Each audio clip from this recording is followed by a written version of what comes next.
Alright, we're going to make some simple patterns in Illustrator. Now, it doesn't really matter what size you're working at for this, since this is all vectors anyway. We're going to start with as simple as possible, just doing one using a couple of shapes. So anytime you want to make a pattern, you just select whatever you want to make a pattern of. You're going to go to the Object menu, then go to Pattern, and then click on Make. This puts you into the pattern tile mode, basically. By default, it's just going to repeat a grid of whatever you had selected. And if you click on over that menu where it says Tile Type, you can try out different ways for those shapes to be arranged. Now, this isn't the way that you have the most control over this. That's where you actually want to click on this button right here. That's the Tile Pattern tool. This gives you control of how far or how close each of these objects are from each other. So I can make it really spaced out, or I can bring this in and make it like so tight it's all like overlapping with each other. It kind of just depends on the look you're going for. Now to finish this off, you're just going to hit done at the top. And the thing is, that got added to your swatches. Even though it's not a color, patterns get added to swatches. So if I make a rectangle and I come over here, the pattern has now been added and it says new pattern. And if I click on it, it's just going to treat it like any other color and just change my fill color, stroke color, whatever I had selected. Now let's say I was expecting this pattern to be smaller and tighter. Just making the square smaller does not do that. What you actually have to do is go edit your pattern, which is where you go and double click on the pattern inside swatches. And now you're back in the editing mode, so I can just literally select those little circles, make them smaller, and then use the pattern tile tool to bring it in tighter. And this will allow me to have a smaller, tighter version of basically that same pattern. And see, it's now actually updated that square to look like that. It also decided to apply that same pattern to my circles over here, so I'm just going to go back to making these black so that doesn't look quite as strange as it looks right now. Alright, so now let's go for something a little bit more complicated. We're going to use a relatively new tool, and that is going to be the paintbrush tool, which is right over here. Now the main thing that makes the paintbrush tool cool is over here on the right, where you have like a little bucket full of brushes. You click on that, and you click on this little menu at the upper right, and you click on Open Brush Library, and it's full of like all these different effects and stuff. I'm just going to go into Artistic and Paintbrush, just because I know these are some good, just standard paintbrushes. And I'm going to just select one and then draw a little wiggle, and as you'll notice, it's applying like the effect of me using like a real brush on this. So I'm just going to make a few more little shapes here, and let's change my stroke colors, give this a little bit more visual interest than just a black and white pattern. Again, I'm just using the direct select tool and clicking on these to change those colors up. Now let's say I want to make this smaller and tighter, so I have a tighter pattern like I did before. Here's the problem. I make it smaller, but it's totally different looking, right? It's not what we were expecting. That's because the brush basically just makes an effect, and that effect stays the same size.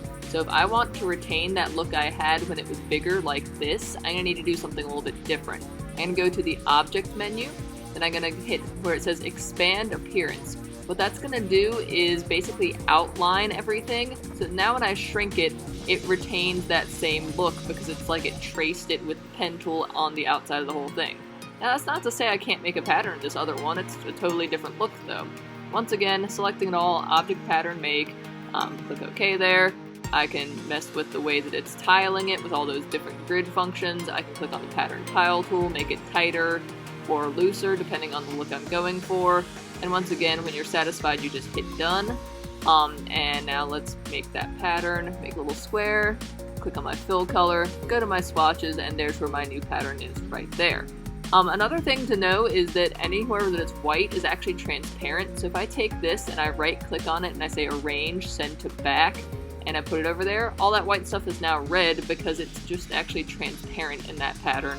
So having a background color is sometimes a good idea to do.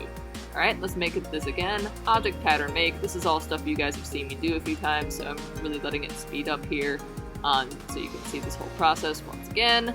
And let's actually give that a different background color so it stands out a little bit more. Ugh, not that one. Yeah, that works.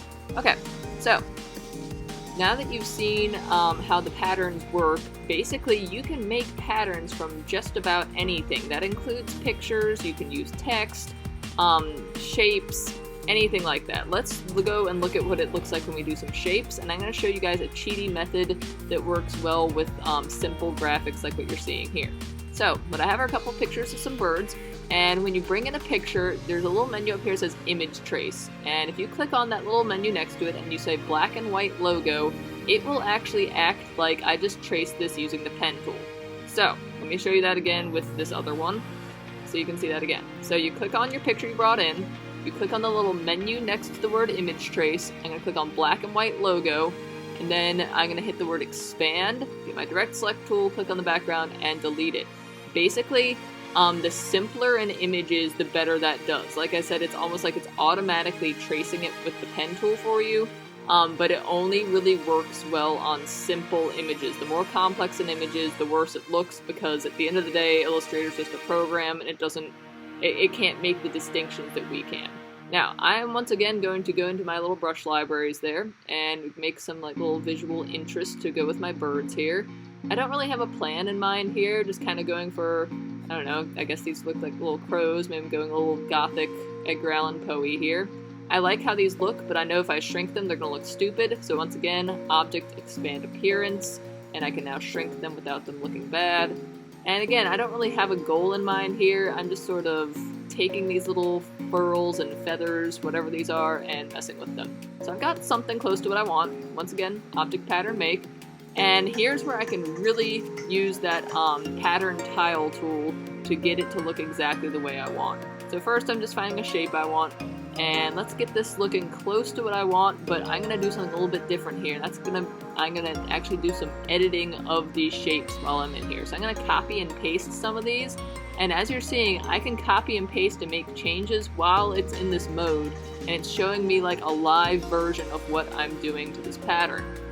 Yeah, so just continuing to copy these shapes and twist them around, flip them around. Actually, I'm going to truly do a flip in just a second here, because that's something that's going to be important for the next kind of pattern we do. So if you right click on something and go to transform and then reflect, it will bring up this menu that allows you to make vertical or horizontal reflections, so it looks a little bit different.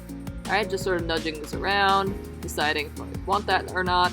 And I hit done once again, and now I've got my pattern, and just like all those other ones, it is still just adding it to the swatches, so I can make my square, go over here, there's my pattern, and there's my little gothic pattern of leaves and birds, looking just the way I wanted it to. If I want to go back and edit it, again, you can just double click on the pattern itself. In this case, I'm just making it a little bit smaller to make any edits. So remember, nothing's stuck in stone with this. You can always go back and keep editing these things well after you've done them. Alright, so these have all just been some simple ways of doing patterns. This has all just been doing Object Pattern Make. There are other ways to do patterns in Illustrator that we are going to get into later.